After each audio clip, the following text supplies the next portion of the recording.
আসসালামু আলাইকুম। আশা করি সবাই ভালো আছো এবং এই চ্যানেলে আসার জন্য তোমাদের সবাইকে আরেকবার ধন্যবাদ জানাচ্ছি। আজকে আরো একটি নতুন ভিডিও নিয়ে উপস্থিত হয়েছি। আজকের ভিডিওতে আমরা মোডাল অক্সিলারি ভার্বের ব্যবহার সম্পর্কে আলোচনা করব। Modal auxiliary verb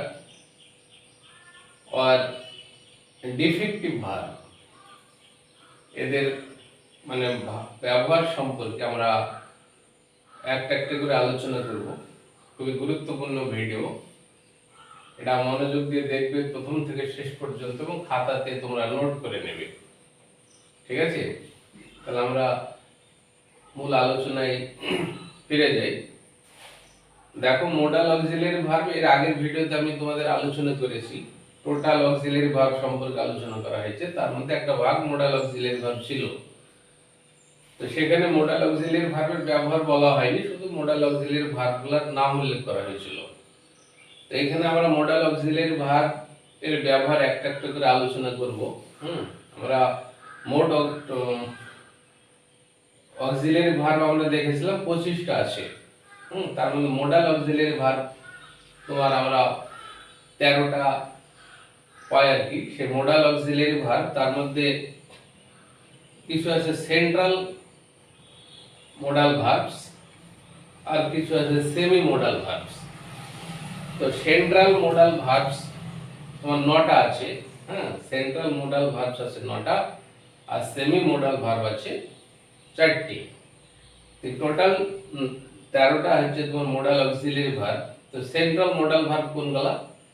central modal verb হচ্ছে ক্যান থেকে কুড, মে থেকে মাইট, উইল থেকে উড, শ্যাল থেকে শুড এবং মাস্ট। এই 9টাকে আমরা সেন্ট্রাল মোডাল ভার্ব বলে থাকি। আরো 4টি আছে, সেগুলিকে আমরা সেমি মোডাল ভার্ব বলি। বা এগুলিকে তোমার মার্জিনাল মোডাল ভার্ব বলা হয়। সেমি মোডাল ভার্ব অথবা মার্জিনাল মোডাল ভার্ব এগুলি আছে, যেমন নিড আছে, ডেয়ার আছে, ওয়ার্ড টু এবং ইউজ টু। এই 4টি আছে তোমার সেমি মোডাল ভার্ব বা মার্জিনাল মোডাল ভার্ব বলা হয়। এখানে সেন্ট্রাল মোডাল ভার্বের আমরা আজকে দুটো আলোচনা করব, ক্যান এবং কুড। ক্যান এবং কুডের ব্যবহার সম্পর্কে আজকের ভিডিওতে আমাদের আলোচনা করা হবে। তো প্রথমে আমরা ক্যান সম্পর্কে জানব। ক্যান কোন কোন অর্থে ব্যবহার করা হয়, তারপরে আমরা কুডের ব্যবহার জানব, কোন কোন অর্থে কুড ব্যবহার করা হয়। আমরা প্রথমে দেখি ক্যান কোন কোন অর্থে কোন কোন ক্ষেত্রে আমরা ক্যান ব্যবহার করি। তাহলে 1 নম্বর দেখো ক্যানের ব্যবহার। ক্যান মোডাল ভার্ব, এখানে আরেকটা কথা বলে রাখা দরকার যে এই যে মোডাল ভার্ব যে বলা হলো, এগুলি সবই কিন্তু বেয়ার ইনফিনিটিভ। এদের পরে যে ভার্বটা আসে সেই ভার্বের আগে কোনো টু বসে না, ঠিক আছে? এগুলিকে বেয়ার ইনফিনিটিভ বলা হয়।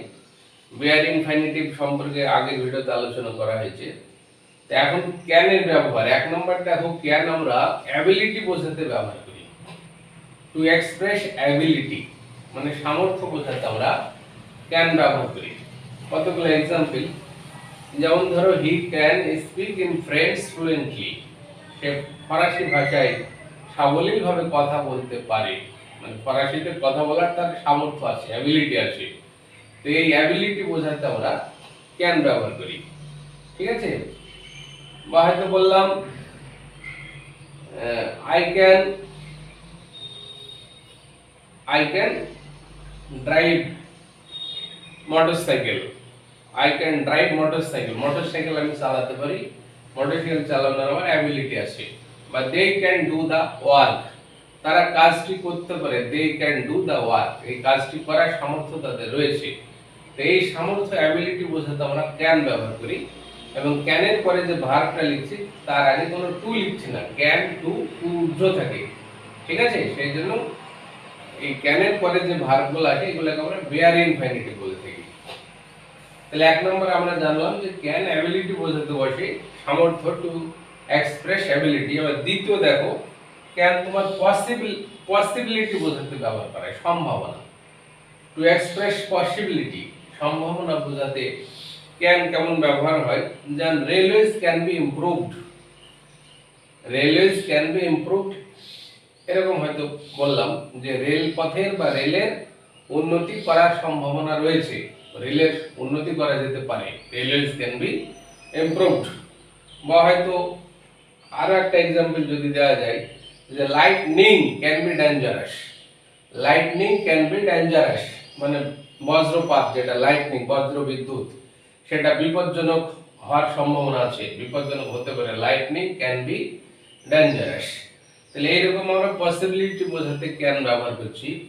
আচ্ছা, এবার ক্যানের 3 নম্বর ব্যবহার দেখো, মানে টু সিক পারমিশন, অনুমতি চাওয়া, অনুমতি চাওয়া অর্থে ক্যান ব্যবহার করি আমরা। হয়তো বললাম যে ক্যান আই স্মোক হেয়ার, এখানে আমি ধূমপান করতে পারি। ক্যান আই প্লে হেয়ার, আমি এখানে খেলতে পারি। এখানে অনুমতি চাওয়া, টু সিক পারমিশন, অনুমতি চাওয়া বোঝাতে তোমার সিক ব্যবহার করা হচ্ছে। বা can I go out sir, আমি বাইরে যেতে পারি sir, can I go out sir, তাহলে এখানে অনুমতি চাওয়া। ঠিক আছে। আচ্ছা, 4 নম্বর ব্যবহার দেখো, 4 নম্বর হচ্ছে টু গিভ পারমিশন, অনুমতি দেওয়া অর্থে, টু গিভ পারমিশন অর্থেও ক্যান আমরা ব্যবহার করি। এক্সাম্পল যেমন you can go out now, you can go out now, you can do the job, তুমি এখন কাজটা করতে পারো, মানে অনুমতি দেওয়া হচ্ছে এখানে। বা তুমি এখন বাইরে যেতে পারো, you can go out sir, you can come in, তুমি ভিতরে আসতে পারো, এরকম আমরা অনুমতি দেওয়া অর্থে ক্যান ব্যবহার করছি। ঠিক আছে। আচ্ছা, এবার টু ইন্ডিকেট রাইট, অধিকার বোঝাতে কিন্তু ক্যান ব্যবহার করা হয়। টু ইন্ডিকেট রাইট, অধিকার বোঝাতে ক্যান কেমন ব্যবহার করি, যেমন একটা एग्जांपल যদি বলি যে a teacher can punish his students, a teacher can punish his students, মানে একজন টিচার তার মানে ছাত্রকে শাস্তি দিতে পারে, শাস্তি দেওয়ার অধিকার রয়েছে, সে যদি মানে তোমার অনৈতিক কিছু কাজ করে, আচরণ করে। এখানে বলছি teacher can punish his students, তাহলে এখানে অধিকার একটা বোঝাতে তোমার ক্যান ব্যবহার করা হয়। ঠিক আছে। এরকম ক্ষেত্রে আমরা ক্যান ব্যবহার করি। তারপরে যেমন দেখো টু ইন্ডিকেট রিকোয়েস্ট, অনুরোধ বোঝাতে ক্যান ব্যবহার করা হয়। টু ইন্ডিকেট রিকোয়েস্ট, যেমন can I use your pen, can I use your pen, এরকম বলছে যে,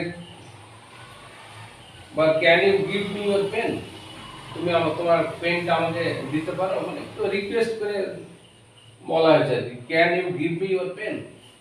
ঠিক আছে, এইরকম বোঝাতে আমরা রিকোয়েস্ট বোঝাতে ক্যান ব্যবহার করি। তারপরে দেখো টু গিভ সাজেশন, কোনো প্রস্তাব দিতে সাজেশন বোঝাতে ক্যান ব্যবহার করা হয়। ঠিক আছে, মানে সাজেশন দেওয়া বা এখানে অনুমতি দেওয়া কিছুটা একই রকম হয়ে যেতে পারে তোমার। ইউ ক্যান, তো বললাম যে you can read the book if you like, যদি তুমি পছন্দ করো বা যদি চাও, you can read the book, তুমি বইটা পড়তে পারো। বা you can use my pen if you like, আমার এই পেনটা তুমি ব্যবহার করতে পারো যদি পছন্দ করো। তাহলে এরকম এখানে অনুমতিও কিছুটা আসছে তোমার, এবং এখানে একটা সাজেশনকে বোঝাচ্ছে। ঠিক আছে, এই সাজেশন বোঝাতে তোমার ক্যান ব্যবহার করা হয়েছে, সাজেশনই বোঝাচ্ছে এখানে। ঠিক আছে। বা টু ইন্ডিকেট অফার, মানে একটা অফার বোঝাতে, বলছে আমি তোমাকে সাহায্য করতে পারি, can I help you, can I cooperate you, এরকম অফার দেওয়ার ক্ষেত্রে তোমার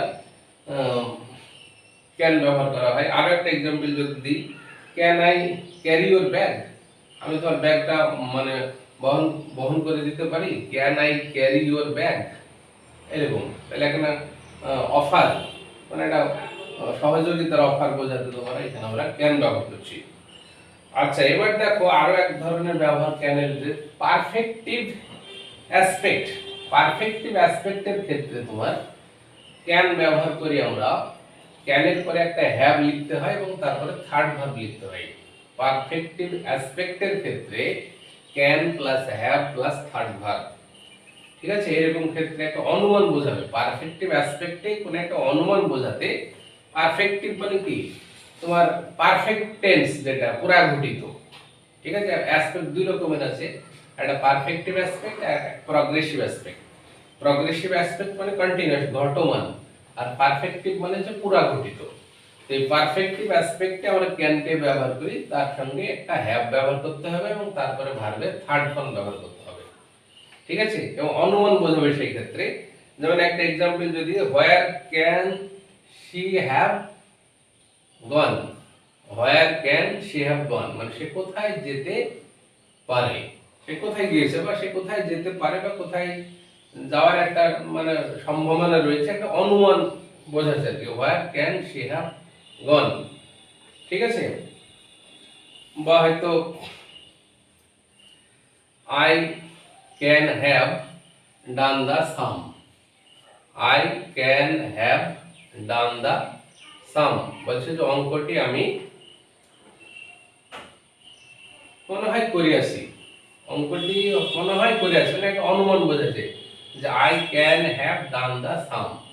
এইরকম অর্থ বোঝাতে তোমার পারফেক্টিভ অ্যাসপেক্টের ক্ষেত্রে ক্যান ব্যবহার করা হয়।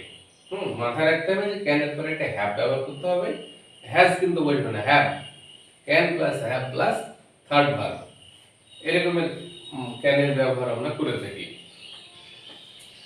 বা হয়তো আরো একটা এক্সাম্পল যদি দিই যে he can not have understood the matter, he can not have understood the matter, সে বিষয়টা বুঝতে পারেনি, হয়তো একটা অনুমান করেছে, সে বিষয়টা বুঝতে পারেনি, এরকম হি can not have understood the matter, এরকম ব্যবহার করি।